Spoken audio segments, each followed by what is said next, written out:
Welcome back friends. मैं आपका दोस्त डॉक्टर दीपक कुमार सिंह अपने YouTube channel life science with Deepak में आप लोगों का फिर से स्वागत करता हूं। दोस्तों, हम लोग पढ़ रहे हैं मॉलिक्यूलर टेक्निक, जिसमें हम लोगों ने ब्लॉटिंग शुरू किया है। ब्लॉटिंग में हम लोगों ने क्या किया है कि ब्लॉटिंग क्या होते हैं, उसकी डिफिनीसन, उसके टाइप्स और उसके क्या एप्लीकेशंस हैं, उन सब के बारे में हम लोग डिटेल कर रखा है। जिसका लिंक हम वीडियो के डिस्क्रिप्शन में दे रखे हैं और आप वहाँ से उसको देख सकते हैं। और जो जो अभी तक हम लोगों ने डिस्कस किया है ब्लॉटिंग टेक्निक में, वो हम लोगों ने southern blotting, northern and western blotting के बारे में पढ़ा है। आज हम लोग जो है एक थोड़ा हट के एक ये है ब्लॉटिंग से ही रिलेटेड है टेक्निक पढ़ने जा रहे हैं, वो जिसका नाम है डॉट ब्लॉट। तो डॉट ब्लॉट क्या होता है उसके बारे में हम लोग पढ़ेंगे आज। शुरू करते हैं, डॉट ब्लॉट क्या होता है। तो हम लोग सबसे पहले शुरुआत करने से पहले हम लोग ये जो तीन आज इससे पहले जो पढ़े हैं ब्लॉटिंग टेक्निक के, जो मेजरली तीन थे, सदर्न, नॉर्दर्न और वेस्टर्न ब्लॉटिंग, उनके बारे में थोड़ा डिस्कस करते हैं। उसी से कुछ देखते हैं कि क्या डिफरेंस है डॉट ब्लॉट में और उन सब ब्लॉटिंग के टेक्निक में क्या डिफरेंस है। तो सबसे पहले हम लोग जानते हैं कि ब्लॉटिंग टेक्निक एक तरह का कैसी टेक्निक है। ब्लॉटिंग टेक्निक जो है, ब्लॉटिंग टेक्निक एक तरह की एक ऐसी डिटेक्टिंग टेक्निक है। डिटेक्टिंग टेक्निक है मतलब किसी किसी पर्टिकुलर बायोमॉलिक्यूल्स के सेगमेंट को, या फिर कह सकते हो किसी फोल्डिंग को, पर्टिकुलर रीजन को या कि पर्टिकुलर प्रोटीन को, ये किसी बायोलॉजिकल सैंपल में डिटेक्ट करता है, पहचानता है कि है कि नहीं है। अब हम लोग शुरू करते हैं। अगर इसको एक ओवरऑल पूरा व्यू देखें कि कोई, अगर मान लीजिए हम एक सेल ले लेते हैं, सेल के अंदर क्या है, डिफरेंट टाइप्स की बायोमॉलिक्यूल्स, ये न्यूक्लियर है, न्यूक्लियस के अंदर न्यूक्लियर मटेरियल है और ये इसमें प्रोटीन वगैरह सब कुछ है। तो जब सेल का एक्सट्रैक्शन करेंगे, तो सेल का जब एक्सट्रैक्शन करते हैं, सेल को लाइज करते हैं, तो इसमें से सारे बायोमॉलिक्यूल्स बाहर निकल आए। सारे बायोमॉलिक्यूल जब बाहर निकलते हैं तो हम लोग क्या पाते हैं यहाँ पे, हम लोग तीन तरह के मेजरली जो जो जिनका हम देखते हैं कि मॉलिक्यूलर बायोलॉजी में मोस्ट रेलिवेंट इंपॉर्टेंस शो करते हैं। वो होते हैं तुम्हारा आरएनए, दूसरा है, पहला है डीएनए, दूसरा आरएनए और तीसरा क्या होता है, प्रोटीन। इन तीन को हम लोग क्या करते हैं, यहाँ पे एक्सट्रैक्ट करेंगे। अब तीनों का अलग अलग मेथड होता है एक्सट्रैक्शन का, DNA extraction, RNA extraction, protein extraction, सबके अलग प्रोटोकॉल होते हैं। हमने क्या काम किया कि ये डीएनए जो सारे सैंपल थे एक्सट्रैक्ट किए, एक क्रूड आया, उस क्रूड में से क्या किया, प्रोटीन को एक्सट्रैक्ट कर लिया, आरएनए को एक्सट्रैक्ट कर लिया, डीएनए को एक्सट्रैक्ट कर लिया। अगला हम लोग क्या काम करते थे, किसी पर्टिकुलर सेगमेंट डीएनए के किसी पर्टिकुलर सेगमेंट को डिटेक्ट करने के लिए जो टेक्निक यूज करते थे, वो होता था, जो डीएनए को, उसका हम लोग ने पढ़ा है, उसका नाम था सदर्न ब्लॉटिंग। उसको क्या कहते हैं, सदर्न ब्लॉटिंग। और जो आरएनए के लिए था वो था नॉर्दर्न ब्लॉटिंग, नॉर्दर्न ब्लॉटिंग। और जो बच गया तुम्हारा ये वेस्टर्न, ये था वेस्टर्न ब्लॉटिंग। ये हम लोगों ने पढ़ा है। अब ये कैसे वर्क करते थे, ये भी एक बार उसको भी हम लोग रिकैप कर लेते हैं कि कैसे ये तीनों टेक्निक कैसे वर्क करते थे। तो हम लोग क्या काम करते थे, जो डीएनए का सैंपल है, तो ये डीएनए का सैंपल है जो एक तरह का मिक्सचर है, मतलब बहुत से मालिक्यूल्स का मिक्सचर है। जैसे अगर हम ये मान लीजिए एक ट्यूब है, इसमें ये एक ट्यूब है, ये दूसरा ट्यूब है, ये दूसरा ट्यूब है, ये है तुम्हारा तीसरा ट्यूब, ये ट्यूब्स हैं। और इसमें क्या है, डिफरेंट टाइप्स के सैंपल है। ये मान लो तुम्हारा डीएनए का डबल स्टैंडर्ड सैंपल है, और यहाँ पे मान लो तुम्हारा ये आरएनए का सैंपल है, यहाँ पे आरएनए है, और यहाँ पे मान लीजिए प्रोटीन है, प्रोटीन का सैंपल इस वाले में। प्रोटीन का एक्सट्रैक्शन करके हम लोग आए, ये फोल्डिंग, ये फोल्डिंग, ये फोल्डिंग, ये इसका, ये इसका, ये इसका, एक्सट्रैक्ट कर लिए। अब हमको डिटेक्ट करना है, क्या डिटेक्ट करना है, किसी पर्टिकुलर सेगमेंट को, पर्टिकुलर पर्टिकुलर सेगमेंट सेगमेंट को, या पर्टिकुलर प्रोटीन को, प्रोटीन, किसी पर्टिकुलर प्रोटीन को या particular segment of nucleic acid, nucleic acid के किसी पर्टिकुलर सेगमेंट को या किसी पर्टिकुलर प्रोटीन को हमको इसमें डिटेक्ट करना है कि वो है कि नहीं है। इस पूरे सैंपल में हमको यही डिटेक्ट करना है कि है कि नहीं। तो डीएनए के लिए हम लोग क्या करते हैं, सदर्न ब्लॉटिंग करते थे। तो हम ये देख रहे हैं यहाँ पे बहुत कॉम्प्लेक्स टाइप का है एकदम, डीएनए के सारे सेगमेंट इसी में है। तो हम इसको क्या करते हैं, चूँकि ये बहुत लेंथ में बड़ा था, तो इसको रेस्ट्रिक्शन एंडोन्यूक्लियस से डाइजेशन करा देते थे, तो इसमें फ्रेगमेंट हो जाते हैं। तो अब ये कुछ इस तरह का आ जाता है। फिर से ये जो ट्यूब आया उसमें कुछ आया कि अब जो हो गया यहाँ पे डीएनए के फ्रेगमेंट छोटे छोटे फ्रेगमेंट हो गए, वो स्पेसिफिक रिस्ट्रिक्शन एंडोन्यूक्लियस से कट करते हैं। फ्रेगमेंट होने के बाद क्या हो गया कि अब हमको डिटेक्ट करना है। तो हम कैसे डिटेक्ट कर सकते हैं, या तो डिटेक्ट करने के लिए हम क्या करेंगे, काम करते हैं सेगमेंट, जब भी न्यूक्लिक एसिड के सेगमेंट की डिटेक्ट करना था, तो हम लोग क्या करते थे, प्रोबिंग यूज करते थे। प्रोब यूज करते थे जनरली, किसका, डीएनए का प्रोब यूज करते थे। प्रोब क्या होता था, 60 न्यूक्लियोटाइड होता था, आरएनए का भी हो सकता है, डीएनए का।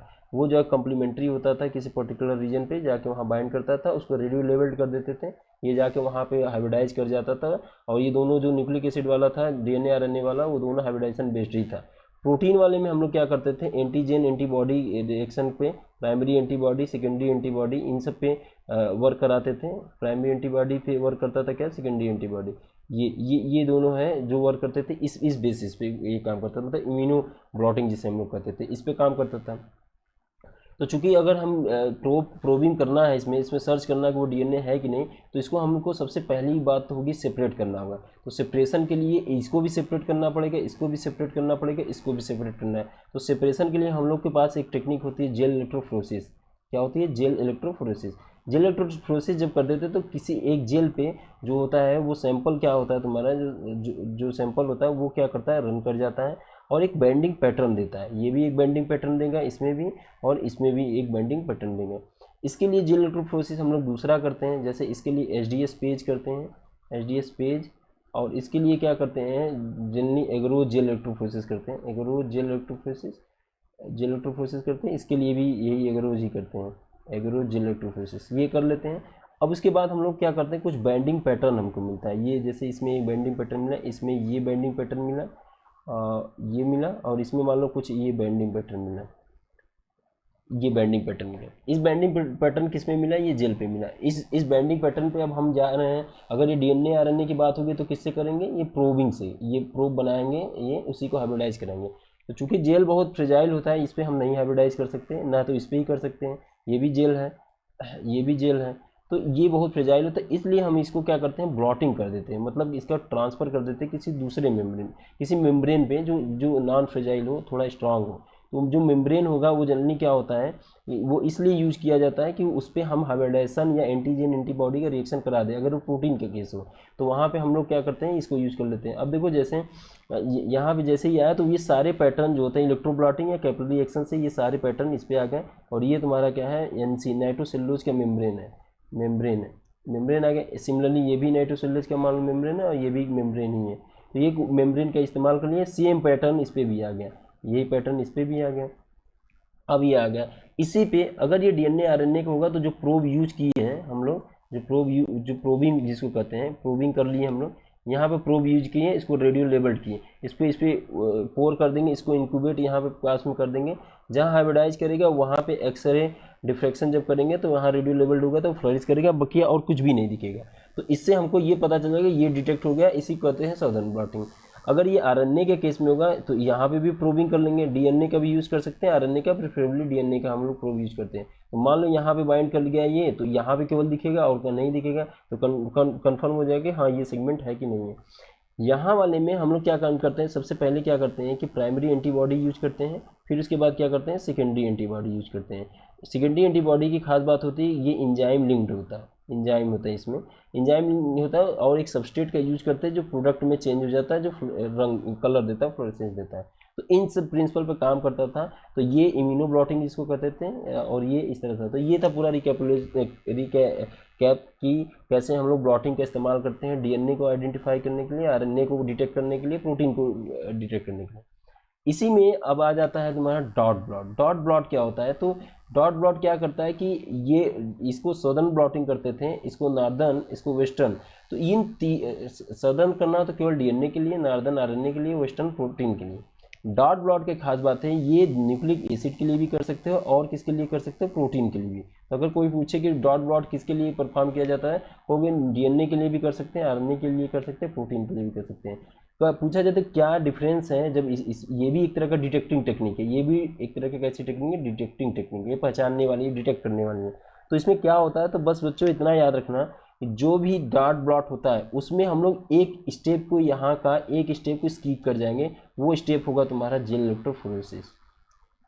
बस इतना याद रखना है, जेल इलेक्ट्रोफोरेसिस को हम लोग स्किप कर जाएंगे। मतलब क्या नहीं होगा, इसमें सेपरेशन नहीं करना है, जो भी सैंपल तुम्हारा आएगा उसको सेपरेट नहीं करना है, सेपरेट नहीं करना है। और जो ये मेम्ब्रेन था बड़ा सा जिसमें रन करा रहे थे जेल इलेक्ट्रोफोरेसिस के बाद, जो जिसका पैटर्न आता है, ये मेम्ब्रेन की जगह पे यहाँ क्या होगा, छोटे छोटे वेल्स होंगे, एक सेटअप होगा डॉट ब्लॉट का, जिसमें वेल्स ऐसे छोटे छोटे होंगे। जो भी सैंपल तुमने एक्सट्रैक्ट किया रेस्ट्रिक्शन डाइजेशन करके और उसको सिंगल स्टैंड बना के, तुम्हें क्या काम कर देना है, इसी वेल में लोड कर देना है। एक ही टाइम में बहुत से सैंपल जो होगा तुम इसमें चेक कर सकते हो। यहाँ पे क्या था कि जो पैटर्न आया है उसी के अकॉर्डिंगली काम करेगा। यहाँ पे भी देखो ये आ गया, तो ये डीएनए वाला आ गया। अब इसमें क्या कर दो, रेडियो लेबल जो भी तुम प्रोब यूज कर रहे हो इस वाले में फिर पोर कर दोगे, जहाँ जहाँ होगा बाइंडिंग वहाँ वहाँ वो क्या रेडियो लेबल क्या होगा, कलर देगा। इससे हम आइडेंटिफाई कर लेंगे। तो डॉट ब्लॉट में केवल क्या अंतर है, डॉट ब्लॉट में क्या करते हैं, एक्सट्रैक्शन किए ही और उसके बाद ट्रीटमेंट करके उसको हम लोग क्या करते हैं, एक सेटअप में डाल देते हैं, डॉट ब्लॉट के सेटअप में, बस उसी में रखने के बाद इंक्यूबेट करते हैं। अंतर क्या आ जाएगा, जे इलेक्ट्रोफोरेसिस करने से सेपरेशन हो जाता है, एक अच्छा बाइंडिंग पैटर्न आ जाता है, छोटा अलग हो जाए बड़ा अलग हो जाए, इसमें बड़ा छोटा सब एक ही तरह होगा। तो पूछा जाए कि कौन अच्छा होगा, ये तो ये देखो डॉट ब्लॉट तो एक ही समय बहुत बड़ा तो कर दे रहा है, लेकिन इसमें एक प्रॉब्लम होगी कि डॉट ब्लॉट जो होता है, ये जो भी ये नॉर्दर्न साउदर्न प्रोटीन वाला जो भी वेस्टर्न हो रहा था, इसमें क्या सेपरेशन अच्छे से हो रहा है, तो इसकी जो रिलायबिलिटी है वो बहुत अच्छी है, सेंसिटिव ज़्यादा है कि हाँ स्पेसिफिक रीजन को ही बाइंड करेगा। इसमें क्या होगा कि कई बार क्या धोखा हो जाता है, कई बार नॉन स्पेसिफिक बाइंडिंग भी हो जाती है, क्योंकि उसमें सेपरेशन हुआ ही नहीं है, तो कई बार सूडो रिजल्ट भी दे देता है। तो ये डॉट ब्लॉट की एक कमी भी कह सकते हो कि इसमें सेपरेशन हुआ ही नहीं है। और यहाँ पे क्या है, सेपरेशन होने के बाद दूसरी फायदा डॉट ब्लॉट में एक ही साथ में तुम इतना कर सकते हो, लेकिन इस वाले में देख रहे हो इतने स्टेप्स करके गुजरना है, डीएनए का करना है तो इस तरह से करोगे, इलेक्ट्रोफोरेसिस करने में 2-2 दिन लग जाएंगे अगर पूरा सेटअप अच्छे से करोगे, तो ये बहुत टाइम टेकिंग प्रोसेस है और बहुत ज़्यादा सामान लगेगा, एक्सपेंसिव है, सब कुछ है, और बहुत मटेरियल यूज करते हो तो वो हानिकारक होता है, ये सब चीज़ें होती हैं। डॉट ब्लॉट में ऐसा कुछ नहीं है, डॉट ब्लॉट में सेपरेशन करना ही नहीं है, इलेक्ट्रोफोरेसिस करना ही नहीं है, तो सिंपल सी है कि ये एक सेटअप है उसी में रख देना है। एक सेटअप जैसे ये देखो दिख रहा होगा आपको स्क्रीन पे, ये देखो सेटअप है, ये वेल्स हैं, इसी में हम लोग को क्या करना है कि जो भी डीएनए या प्रोटीन है किसी का सैंपल हो इसको रख दोगे और वो कर दोगे। अब सिंपली अगर हम मान लो ये जो डॉट ब्लॉट है ये कर रहे हैं प्रोटीन के लिए, तो उसमें भी वही सेम काम करेंगे। इसमें हम प्रोटीन का फोल्डिंग जो भी प्रोटीन की स्ट्रक्चर होंगे उसको रख देंगे, उसमें प्राइमरी एंटीबॉडी फिर सेकेंडरी एंटीबॉडी एंजाइम लिंक करके यहाँ पे वर्क कर जाएंगे। यहाँ हम लोग क्या किसकी बारे में कर रहे हैं कि डॉट ब्लॉट पढ़ने जा रहे हैं। डॉट ब्लॉट किसके रिस्पेक्ट में पढ़ने जा रहे हैं, प्रोटीन के रिस्पेक्ट में। तो सारे प्रिंसिपल वही काम करेगा, primary antibody secondary antibody enzyme link, जो वेस्टर्न ब्लॉटिंग में जो लास्ट वीडियो में हम लोगों ने डिस्कस किया है वैसे ही पैटर्न होगा। अगर वो वीडियो नहीं देखा आप तो एक बार जरूर उसको देख लीजिए, मैं सजेस्ट करूँगा। फिर उसके बाद ये क्या होगा, ये वर्क करेगा। तो अब आ जाते हैं हम लोग कुछ थियोरेटिकल पॉइंट ऑफ व्यू पे, देखते हैं क्या कर रहा है। तो डॉट ब्लॉट क्या होता है, सस्ता है, बहुत अच्छी बात है, क्योंकि उसमें जेल इलेक्ट्रोफोरेसिस नहीं करनी है, ईजियर है और तेज फास्टर टेक्निक है, जल्दी से उनको और किसका करेगा डिटेक्शन, डिटेक्ट करेगा किसका, प्रोटीन है न्यूक्लिक एसिड का करेगा। इसकी सिंप्लिसिटी की वजह से डायग्नोस्टिक टूल के लिए ज़्यादा यूज किया जाता है। यहाँ हम लोग केवल प्रोटीन डॉट ब्लॉट के बारे में बात कर रहे हैं। हमको कोई प्रोटीन आप इंटरेस्ट जिसको पीओआई कर रहे हैं सैंपल में उसको डिटेक्ट करना है। बिगेस्ट ड्रॉबैक क्या है इसका कि that can not separate protein size, मतलब वो साइज में नहीं चेक करता, तो इस वजह से बहुत एबनॉर्मल रिजल्ट भी आते हैं। टेक्निकली यूज वेरी वेस्टर्न, मतलब ये सिमिलर टू, अगर प्रोटीन डॉट ब्लॉट की बात करें तो ये सिमिलरली प्राइमरी सेकेंडरी एंटीबॉडी जैसे वेस्टर्न ब्लॉटिंग में यूज करते थे वैसे ही है। बस अंतर क्या है कि वहाँ पे जो होता है सेपरेशन के बाद कर रहे हैं यहाँ पे, और एक प्रॉपर मेम्ब्रेन पे कर रहे हैं। यहाँ पे क्या कर रहे हैं, एक वेल स्ट्रक्चर है, उसी वेल में एंटीबॉडी एंटीजन का रिएक्शन करा रहे हैं, जैसे इम्यूनोलॉजिकल होता है जैसे टेक्निक, वैसे ही ये बेस्ड है। स्टेप सिंपल सी बात है, प्रोटीन आइसोलेट किया उसको किसी ये इस मेम्ब्रेन पे क्या कर रहे, डॉटेड सैंपल होगा होमोजेनेट, जैसे एक वेल में लगभग 200 माइक्रोलीटर पर डॉट में, एक वेल में डॉट मतलब एक वेल को कर रहा है एक डॉट, तो इसमें 2 माइक्रोलीटर जो है पोर कर दोगे और उसमें क्या कर दोगे, प्राइमरी एंटीजन से इंक्यूबेट कर दो, फिर सेकेंडरी एंटीजन से एंटीबॉडी से, प्राइमरी एंटीबॉडी से इंक्यूबेट कर दो, फिर सेकेंडरी एंटीबॉडी से इंक्यूबेट कर दो। तो देखो इसमें क्या है कि जैसे उसमें बीएससी का इस्तेमाल करते थे कि कोई नॉन स्पेसिफिक बाइंडिंग से बचने के लिए, तो यहाँ पे भी बीएससी का ट्रीटमेंट देते हैं। प्राइमरी एंटीबॉडी जब इंक्यूबेट करते थे 30 मिनट से 1 घंटे के लिए, फिर उसके बाद फॉलोड करते हैं हम लोग सेकेंडरी एंटीबॉडी जो एंजाइम लिंक होता है, जो केमिलुमिनेसेंस या फ्लोरेसेंस देता है। तो इस तरह से इसको टैग कर देते हैं, या फिर हम कुछ देर बाद देखते हैं कि हाँ रिजल्ट आता है। देखो सिमिलरली वही प्रिंसिपल है, कोई मेम्ब्रेन है जो डार्ट है उसी के अंदर ये हो रहा है, प्राइमरी है जो एंटीजन है, प्राइमरी एंटीबॉडी इस पे बाइंड किया, सेकेंडरी एंटीबॉडी इस पे एंजाइम कोई है, मान लो जैसे ये एल्केनाइन फास्फेटेज है, ये कोई कलरलेस कंपाउंड, उसको कलर दे दिया, फ्लोरिश हुआ, तो वो उस डॉट में जैसे ये डॉट है तो वो फ्लोरिश करेगा, और नहीं करेंगे क्योंकि वहाँ पे वो डिटेक्ट नहीं हुआ। इसके ड्रॉबैक है कि मोर material, drawback of western blot, ये अगर दोनों का कंपेयर किए वेस्टर्न अच्छा होगा कि डॉट ब्लॉट, तो कहेंगे कि देखो ज़्यादा से ज़्यादा मटेरियल रिक्वायर हो, क्योंकि एचडीएस पेज की ज़रूरत पड़ती है इसमें वेस्टर्न ब्लॉटिंग में। इससे कंपेयर में तो डॉट ब्लॉट सस्ता है, जल्दी चीपर है, ज़्यादा से ज़्यादा स्टेप, क्योंकि इलेक्ट्रोफोरेसिस करना है तो ज़्यादा स्टेप भी चाहिए, मोर टाइम कंज्यूमिंग है वेस्टर्न ब्लॉटिंग, लिमिटेड सैंपल ही कर सकते हैं इसमें, जबकि इसमें क्या है नंबर ऑफ वेल्स जितने अधिक हैं उतने ज़्यादा कर सकते हैं, स्क्रीन कर सकते हैं प्रोटीन को, प्रोटीन ऑफ इंटरेस्ट को।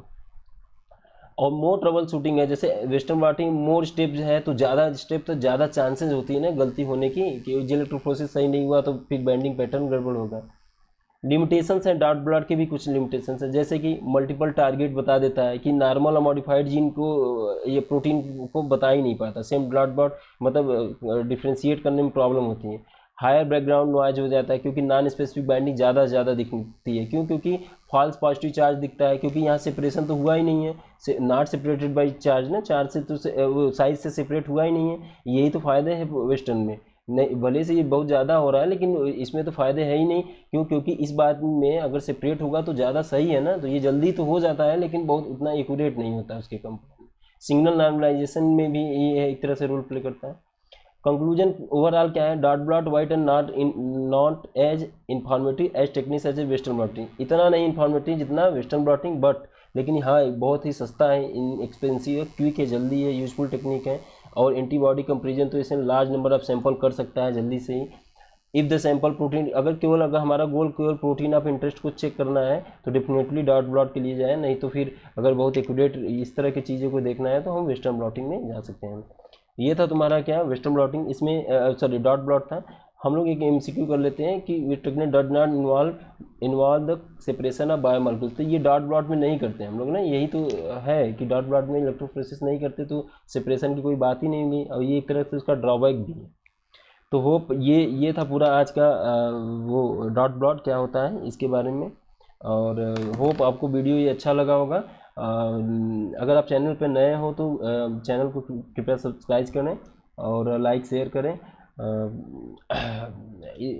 इस जो पीडीएफ आज हम लोग पढ़े हैं डॉट ब्लॉट का, वो हम अब इस डिस्क्रिप्शन में लिंक दे देंगे, वहाँ से आप पीडीएफ को डाउनलोड कर लेंगे।